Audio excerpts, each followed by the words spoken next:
Callie, and I am back with another Christmas layout today. So I have these two photographs of two of my grandchildren and one of their other grandmas, and I'm thinking about using them in a line with that card or with the doily. I'm not quite sure, and I decide that I'm going to use that plaid background.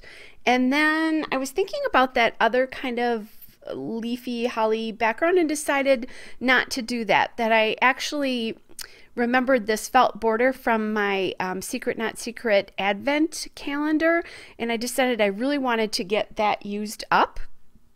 So I put the photos on that doily, which is a 6-inch doily from Bo Bunny, and then I punched out this 3x4 card with a saying that says all is calm, all is bright, and that is from the Pebbles Cozy and Bright collection. And I just like that because she has two of the kids, so things were calm. Then I'm just pulling out some other things. I grabbed those holly leaves, the acrylic holly leaves, decided that's probably not going to do it. And then pulled this pack of die cuts for other things and started to look through them for possibilities of other things to add, and decided that once I found that Christmas Eve piece, that other piece, probably the all is calm, probably wasn't going to work because it was too much of the same thing. And I do like, because that one piece says Christmas Eve and this is Christmas Eve, I'm like, oh, I need to use that up, because you know, you don't have that many chances in Scrapbook and Christmas to use things specific to Christmas Day and Christmas Eve. So I'm just trying to find other layering pieces. I did find that little banner that says 'Tis the Season down on the bottom, and I'll use that. By the way, the plaid background paper is from Pebbles Cozy and Bright. It's from the 12x12 paper pad from that collection.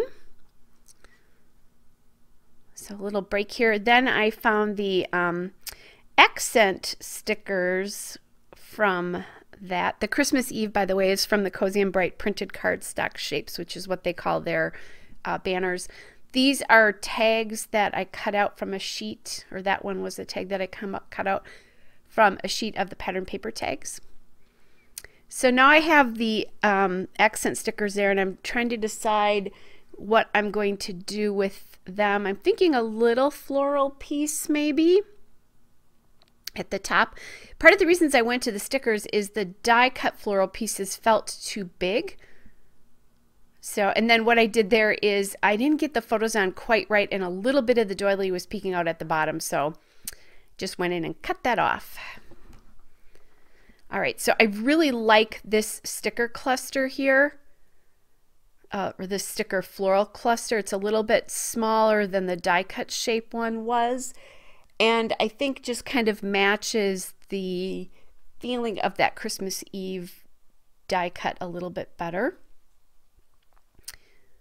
So I'm going to put those down. Then I'll just run a line of my ATG and realize that it's a little bit too thick for what the border is on that, on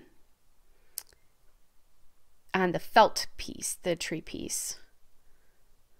And then I'm going to need to cut off just at the sides, because it was a little bit longer than 12x12, which I'd rather have it a little bit longer than a little bit too short. So I love how that works, especially since they're standing in front of a Christmas tree. All right, then I wanted one other piece here, and I found this just cute little toadstool, which reminds me of a home. So I thought that was appropriate because they're at Grandma's house here. And there we go. And I just popped that up on a little bit of foam tape. Then I decided that that floral cluster, it looks a little bit too florally.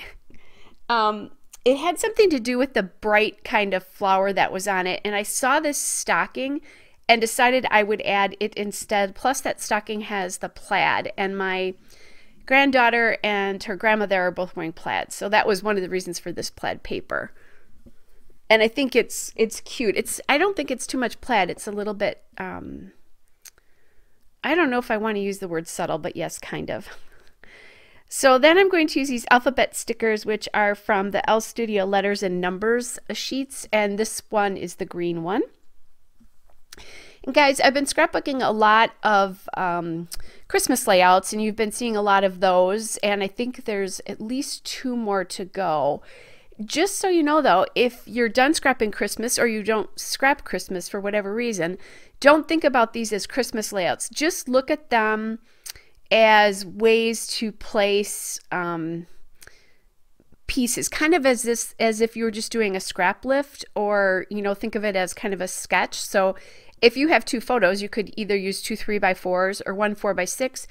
You could put them on a doily and then use a cluster on the bottom right, something at the top left, title over the top, and then run a strip of washi or a cut file across the bottom, or a line of die cuts, or just a strip of a different pattern paper, or you could fussy cut shapes out of a strip of pattern paper and put that at the bottom.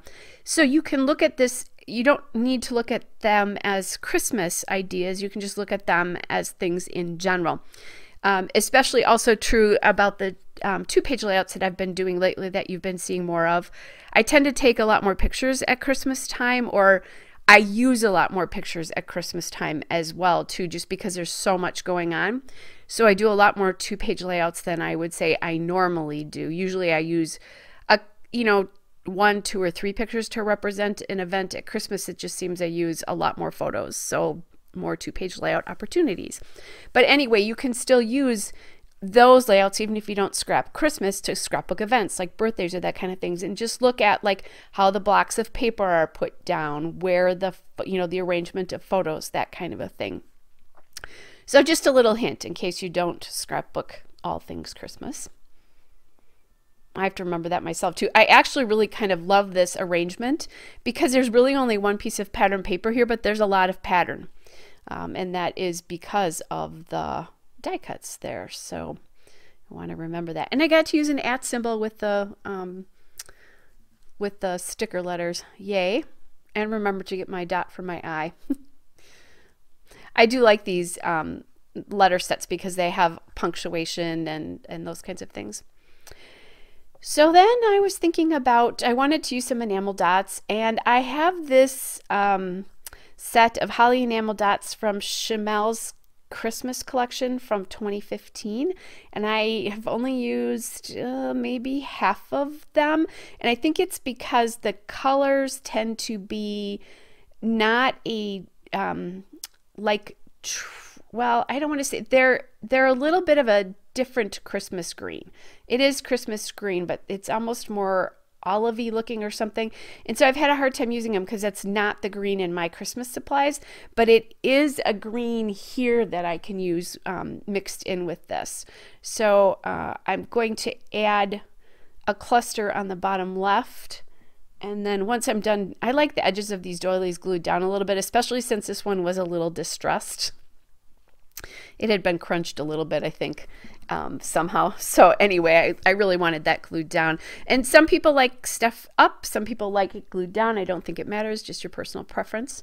So now I'll add the holly up to that top cluster as well. And that just feels like a really great accent in this particular layout. So I absolutely love how this looks.